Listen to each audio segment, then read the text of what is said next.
Hi everyone, John here with Fountain Pen Love, and in today's video I'm going to show you a doodle pattern that I call spread. Now this one's going to be different from some of my previous doodle videos that I've done. Typically I use a shading ink and a medium nib. Today I'm going to use a sheening ink and a broad nib. So it's going to look different, but it's going to be a lot of fun and should look really good when we're done with it. Now if you haven't seen my previous videos, go ahead and hit that subscribe button.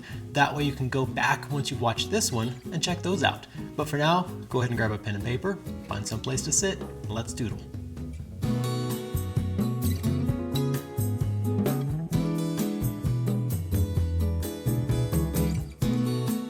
Alright, well let's go ahead and get started with the spread pattern, and the first thing I want to do is show you a few examples of what it looks like. So this is what we're going to be doing today, something similar to this. You could see I give it its name spread just because it kind of spreads out from the central point. You can have different parts that spread, you can have different points that you start at. So this one is a good one for a little variation. But like I say, just kind of spreads across the page. You can do it with multiple colors, you can do it with a single color, whatever works best for you. It's your doodle, so we're going to go ahead and let you do whatever you want. I'm just going to use one color today, so it's going to look something similar to this, but like I said at the beginning in the intro, I am going to be using a sheening ink and a broad nib, so it's going to be, it's going to be a lot of fun. So let's go ahead and dive in, get started. And the first thing I want to do is show you just a few just a few examples of how you can draw the base shape for this doodle. So it all starts out with a central petal, let's call it. So it's going to basically be like a teardrop shape like this. Now with this you can do different directions. So you could see I start at the bottom and loop around the top in a clockwise motion. You could also start at the bottom, come back counterclockwise if you want to. You could also start at the point and go clockwise or counterclockwise. I want you to try all these different variations and see which one feels the most comfortable to you. To me, it's definitely starting at the point, looping my way around clockwise, back down to the center. And the reason it's important that you're comfortable with this is you're going to be doing it over and over again, and so you kind of want to have this repetitive pattern that are all coming back to this central point. And if you're not comfortable with the direction that you're drawing these petals, then you probably won't enjoy this doodle that much. So I want you to give that a try real quick. Once you know which direction you want, we're going to go ahead and move on to the next part of this doodle. Okay, the next thing we're going to try, I'm going to show you there's two different ways that you can draw this petal pattern here. So the first one is just like I did here. So we're going to draw a central petal.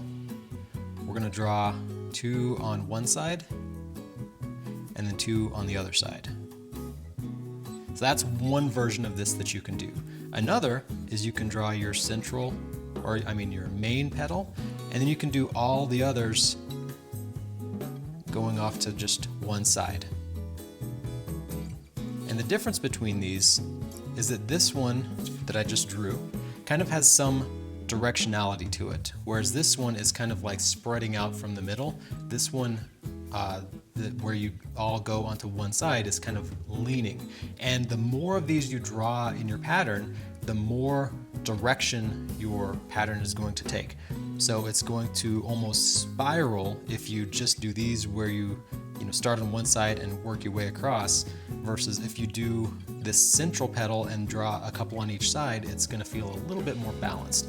This is another one of those where it's not necessarily which one you enjoy. You can do them both. You can do, choose one or the other, but you might want to choose one or the other to give your doodle a look, specifically intentionally choose to make it start to swirl, or you might want to keep it more balanced, or if it's swirling, you might want to balance it out and start using a pattern like this. So I just wanted to point out that there are these kind of two variations that you can use, and either one will affect the way your final doodle looks. Neither is right or wrong, it's just that you'll need to choose which one you prefer for the way that you want your doodle to look. So with that being said, let's go ahead and move into a fresh piece of paper and let's get started doing this doodle. Okay, so to do this, I'm gonna go ahead and, just like I did a few seconds ago, draw a central petal here. I'm gonna draw two more on each side, and you'll notice I'm typically doing 5 petals. You don't have to do 5, but I find that's what works the best for me. Maybe you want to do 6, 7. I think an odd number is going to work the best. So start with 5, try that. If you want to experiment later on, go ahead and do that. But for me, I think 5 is the way to go. So I've got this first shape drawn. I'd like to flip my paper over, and I'm going to do another one. So I'm going to do one big one here, and then 2 kind of slightly smaller ones off to the side. I don't know if you can hear that, but this pen is squeaking on this paper. That's kind of strange. Okay, so we have kind of one on each side here, almost mirror images of each other. Now, another thing that you're going to want to do is basically fill in the spaces between each of these so that we have a rounded shape. So between the top of each petal, I fill in the space, and if it doesn't look perfect, you can kind of round it out. And what this is going to do is, one, it doesn't leave you any empty space between each petal as we draw, or each, not petal, between each piece of this pattern as we add new ones. It fills in the blanks, it keeps everything separated. It just, in general, I find it looks a lot better. So go ahead, and once you have your pattern looking like this, we'll start on the next ones. Okay, so now what I like to do is fill in these empty spaces over here on the side. I'm going to draw my one big central one, and go ahead and draw a couple more on each side, and I'm going to make it connect to each of these pieces here. So we're basically filling in all the space, and they might not all be the exact same shape. You can see this one here is a lot longer and went down into this valley a bit more. This one kind of got cut off because I ran into this piece next to it. Not a big deal at all. That's going to start to happen as you just get more and more doodles and shapes put into this pattern. So you're going to have little inconsistencies, and they're not all going to look exactly the same, and that's totally fine. So now we're going to do the same thing on this side here. You can make a really extend that middle pattern. At some point you're going to want to add some variation into this so that not every single one is exactly the same. So I like to make some longer and really exaggerate how far out they go so that we have some growth that starts to happen. This, I feel like it's a really organic shape, and it just kind of starts to grow on its own. Now you can see here I have this little piece where I colored in. I kind of went into the shape that I'd already drawn. Not a big deal at all. I can just kind of smooth that out and just alter the shape of this petal just a little bit, and there we go, it's fixed. So now you have something that looks like this. We've drawn 4 of these little clusters, and our spread pattern is going to start to spread. So just find an empty little V shape here, and you're going to just keep on doing what we've been doing. You're going to draw a central, 2 on each side, 2 on the other side. And you can see this one really got cut off. Totally fine, not a big deal at all. One thing I did want to say, when you're filling these in, you can also just draw a line across the top and then fill in these little bits here. It really depends on what style works best for you. Either one works just fine. As long as those spaces get filled in, you're doing good. So I'm going to actually work off of this, and I'm going to do one of these other versions where I do everything going off to one side. So I drew what used to be my central, but now it's my leftmost piece of this little pattern. I'm drawing 5 here. So you can see this one started here and went all the way across instead of trying to add some over here. Sometimes it just fits better, and so you'll just kind of want to make a judgment call on which version you want to do in your doodle. You can also do it going to the left if you want to. So I'm not nearly as good at that, so I'm not going to do it because I feel like I'm going to screw it up. But you can see how, because of this, my next one that I put in here is kind of facing this way. So you can see how this rotation starts to happen. This one started here. My next central point is going to go here. And so if I keep going off to this side, which I'm out of room, so I'm not going to, you could see how it would just kind of start doing this this clockwise rotation. So that's how this pattern works. This is the basics. There's really not much more to it. You're just going to keep adding these in. Now, I do want to say one thing before we get too far into this. You'll notice I have this piece of paper underneath. That is to protect my surface that's beneath my doodle paper. The reason is this one has a lot of points that all come together.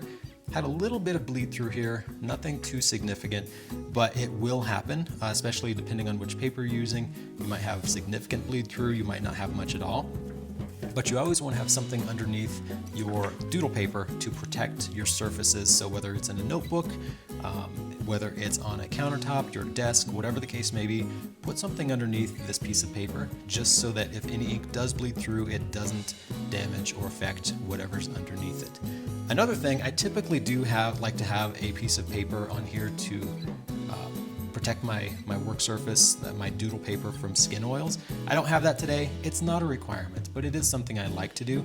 With this doodle, I end up turning the piece of paper so much, having that extra piece in here can get a little bit annoying. So we'll see. I probably won't make it out to the very edges here where my hand is touching. If I did, I might have some issues with skin oils, and also where I'm holding up here with these two fingers, that is putting skin oils onto my paper. So one thing to keep in mind, I like to do that to protect my paper, but it's not necessarily something you have to do every single time. All right, so I'm just gonna keep doodling here and talk a little bit. I'm talking about paper here. If you're using a high sheening ink like this one is, then you wanna use a paper that can also showcase the sheen in your ink. If you're using a paper that doesn't really show off sheen, it doesn't make sense to use a high sheening ink because you're not going to really be able to see it. I don't know if you can see in this paper or this ink yet. There we go, there's some sheen. So that greenish yellow that looks metallic, that's the sheen. That is red ink, but it sheens this greenish gold color. And when the whole thing is done, it's just gonna be like this shiny golden red, awesome looking doodle. So definitely there is a time and place for sheen. If you like that effect, if you like the way it looks, then make sure you choose a paper that can show it off. This is Cosmo or Light. This is something that is a really high sheening. It's even what I call a high contrast paper because it really, really makes ink pop. I like it for doodling, but it does have like a coating on it that, as you can tell here, not all my pens do it, but sometimes you'll get a pen that squeaks. I don't know if you can hear that or not, but this pen, every time I do that, it's making a little squeaky noise. It might also be the nib. It's a titanium nib, so it's going to be a little bit different from like a gold nib or a steel nib. It just kind of feels different to write and doodle with. So who knows, maybe the overall combo of pen, ink, and nib, and paper, sorry, will give me that squeaking effect here. But enough about that, enough about paper. I'm gonna go ahead and make some progress on this, and then we'll come back and see how things are looking.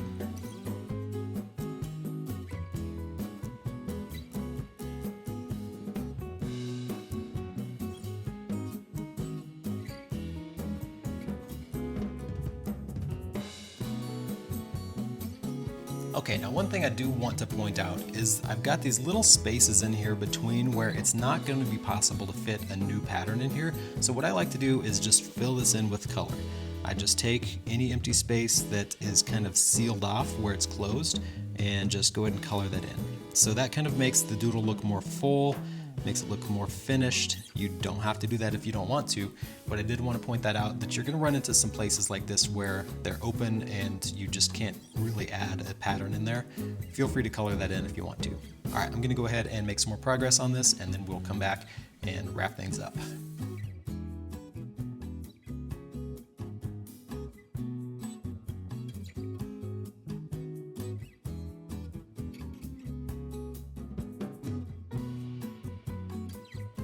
Okay, I apologize. I realized I kind of ran out of the camera there, but that gives me a chance to show you one other thing that you might run into. You probably will run into it.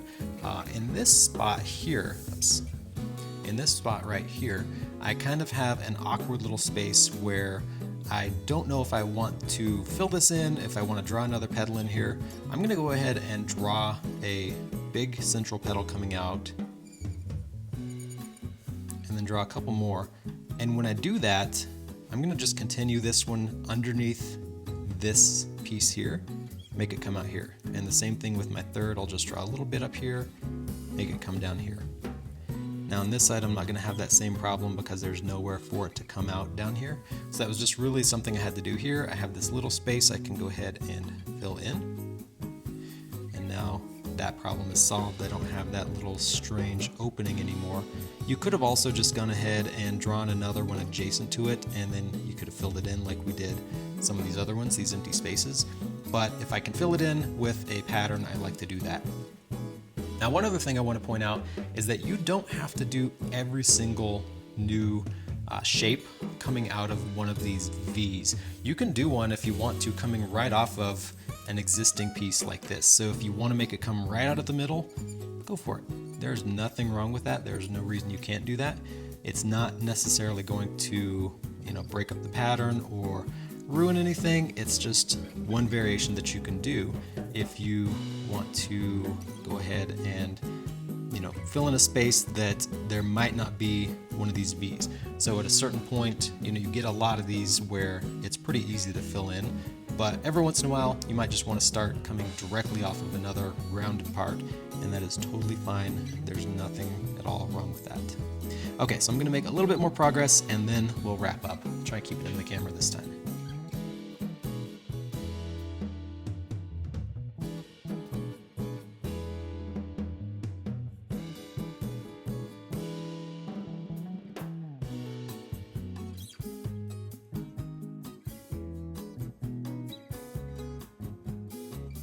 Alright, so I'm going to go ahead and stop one more time. I do want to show you something that I think might prove useful to you. So in this particular pattern here, you can see it's pretty much in line with these other two. What I like to do sometimes is I like to go ahead and fill in these gaps between each individual petal. And then once I do that, I don't like this little space here. Maybe I want to round it out. So what I'd like to do is just kind of bring it over and fill in this gap so that I have this kind of nice rounded outer edge. And that's one way that you can start to finish this pattern, is go ahead and round out some of these spaces in here. Instead of leaving these sharp kind of V's or valleys, you can start to round out. So if I wanted to call this done, I could go ahead and maybe I want to go ahead and draw this across here and fill that in. Maybe I like this really big red space. And there's nothing that says I couldn't go ahead and do another one on here, but at some point you want to finish and you might not want all this scalloped look on here. Maybe you do, but if you don't, it's really easy to go ahead and fill this in, and you can see here I have this other V. Maybe I don't like this, so I can go ahead and round that out and kind of join these two together. So that's how I like to finish this pattern, is to round out these edges so it kind of has like a more continuous edge around the outside instead of such a scallop shape. Up to you how you do it, but for me, I find that's a really good way to finish things up. So I'm going to go ahead and stop there. Hopefully you can see how this pattern works. It's really pretty simple, pretty repetitive, but depending on which way you go, you could really focus heavily on one side and start to kind of wrap it around. You can give your shapes some direction. You can kind of make them lean in one way or the other. Maybe you just naturally will doodle that way, where things are going to start to take a particular shape just because of how you do the doodle. So no right or wrong way to do this. Try it with sheening inks, try it with shading inks, try it with broad nibs. This is a good one for broad nibs, I think. The one thing that you might run into is depending on how big you make these individual petals, they might start to get filled in as you color in the top part if you're using a broad nib and you're not super careful. So a medium nib works really, really well for this one. I wouldn't suggest using a fine nib, but a broad works. That's what this is, and you can see worked pretty darn well. A medium nib is also going to work well. I do want to show you the sheen on this now that we have a good amount of ink on the paper. And you can see as I move this through the light, there's just a lot of that gold color on there. Sheening inks are a lot of fun. The one problem that you'll run into is if you sit down, this might be completely dry, come back the next day, a week later, run your hand across it, it will probably smear. So sheening inks are notorious for that. So don't put it someplace that is going to be a lot of traffic, you know, in a bullet journal or something might not be that great if you're constantly flipping pages back and forth or running your hand across it. That's not a good place for a lot of ink like this. On a piece of paper, in a doodle book, somewhere where you'll do it and then you don't have to be interacting with it on a regular basis, really good place for high sheening ink. So I hope you enjoyed this video. I hope you give this spread pattern a try. I do really enjoy it. I think it's a lot of fun, really simple, fairly meditative, and also looks really good. So if you enjoyed this video, please like and subscribe, and I will see you next time.